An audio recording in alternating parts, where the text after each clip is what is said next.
Welcome everyone to Half History Will Travel. I am your host, the Wilder Historian, and I hope you enjoy the following animated battle map.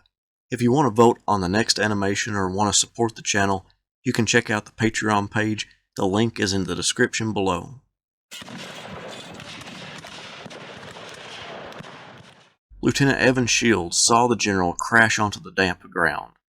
The young man dismounted, attempted to carry Zollicoffer's body back to the Union lines, but shots rang out from the 4th Kentucky's position, and Shields fell to the ground, wounded in both thighs. Sergeant Major Henry Ewing, who had accompanied Zollicoffer, approached the 19th Tennessee. When its sergeant major asked him, "Where was the general?" he leaned down and whispered, "Don't mention it yet, the general is dead." As Zollicoffer approached the 19th's line on his reconnaissance mission, he had ordered them to cease fire, but now the 4th Kentucky and other Union troops were throwing lead into their ranks. Confusion reigned as Colonel Cummings of the 19th Tennessee finally ordered his men to return fire, but it was too late. The Yankee bullets had bloodied the Tennesseans enough to fall back to a safe distance away from the muzzle blasts. To guard against a possible Confederate attack, General George Thomas positioned the 10th Indiana to his right. Crittenden became aware of Zollicoffer's death at about 9:30 a.m., at which point he rode to Colonel Cummings, the senior regimental commander in Zollicoffer's brigade, and put the whole brigade under his command. Crittenden mistakenly assumed that the 15th Mississippi had not been fully engaged that morning, and selected them to make a frontal assault in the hopes of breaking the Union line.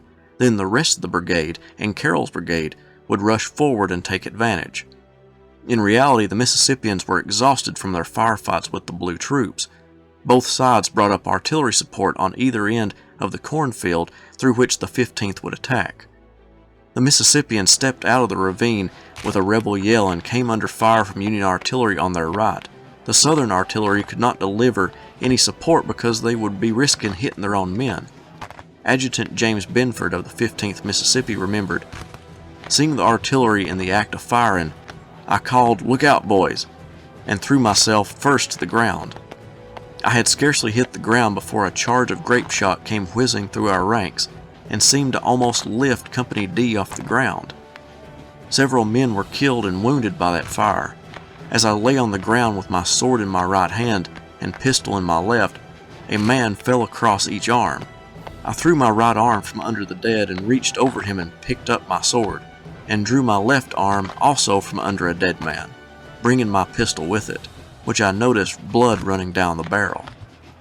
Thomas, sitting on his horse just 20 paces behind the Kentuckians, became concerned about the thick smoke from their rifles that lingered on the battlefield, obscuring his men's view and subsequently their aim. He ordered a ceasefire, hoping to commence firing once the obstruction was gone. The Mississippians took advantage of this action by rushing toward the Union line. The two sides clashed in a destructive melee. Lieutenant Colonel Walthall of the 15th saw the futility in attempting to cross the fence and pulled his men back a few paces to deliver some sickening volleys into the Kentuckians, who stepped back themselves because of the deadly projectiles being heaved at them. Walthall waited anxiously for the support promised him in the form of General Carroll's brigade, but the 28th Tennessee was still 500 yards away with no order to advance, nor did they even know where their destination lay. Meanwhile, Thomas's reinforcements were arriving.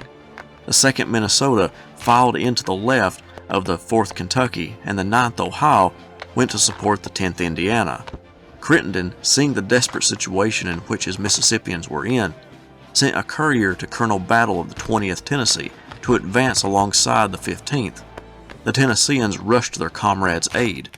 Crittenden ordered the 25th Tennessee to the west side of the road to hopefully halt the approaching Hoosiers, who were tenaciously fighting for every inch of the battlefield they advanced across. Colonel Battle's men slugged it out with the well-defended men from Minnesota from only a few feet away from one another. One man in the 2nd Minnesota wrote, "A comrade was wounded in the head by one of their bayonets while loading his gun. Another had pushed one of their muskets aside while aiming through the fence. Another caught hold of one of their muskets and jerked it through the fence. Two stood and fired at each other, their muskets crossing. Both fell dead." On the Union right, the 10th Indiana pushed both Tennessee regiments to the safety of a fence line and battered them with a hail of lead. The Hoosiers saw the 1st Kentucky Cavalry approaching to their left, and with a renewed vigor to cast away the Tennesseans from the field, both regiments advanced and broke the Confederate line. The Southerners were in complete confusion as their left caved in and their right extended far to the north. Additionally, the Union reinforcements were rapidly approaching. The 12th Kentucky slammed into the 20th Tennessee, making the 2 Confederate regiments pull back. Additionally, the 1st East Tennessee Infantry trailed close behind the Kentuckians. The Mississippians had fought hard all morning and gave way, scrambling for the rear. The 20th Tennessee began making a gallant stand in the cornfield. To the south, the 9th Ohio approached the 10th Indiana's right flank and held the rebels in check, while the reinforcements pushed southward. The disparity in numbers forced the 20th back again, as more and more regiments filed into the cornfield, mopping up any stragglers left behind by the gray lines.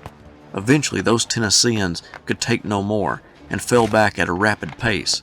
To the south, the 9th Ohio shifted their rightmost companies to flank the demoralized rebels and drove them from the field.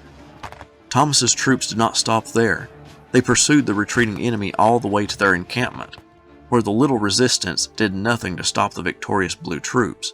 The rebels retreated all the way to Tennessee. With one battle, the Union had eliminated the largest Confederate threat in the eastern portion of Kentucky and allowed for them to concentrate their forces against Albert Sidney Johnston and Middle Tennessee. The Union lost 55 men killed and 207 wounded, totaling 262 casualties. The Confederacy lost 148 men killed and 404 wounded, totaling 552 troops. Both sides lost a combined 814 soldiers.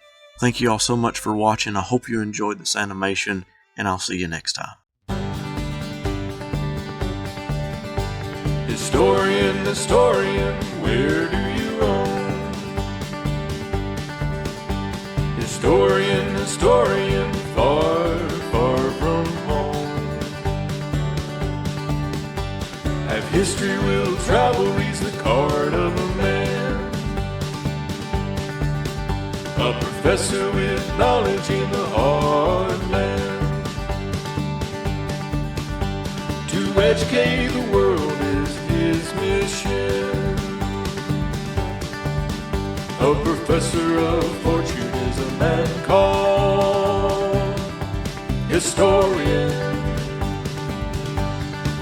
historian.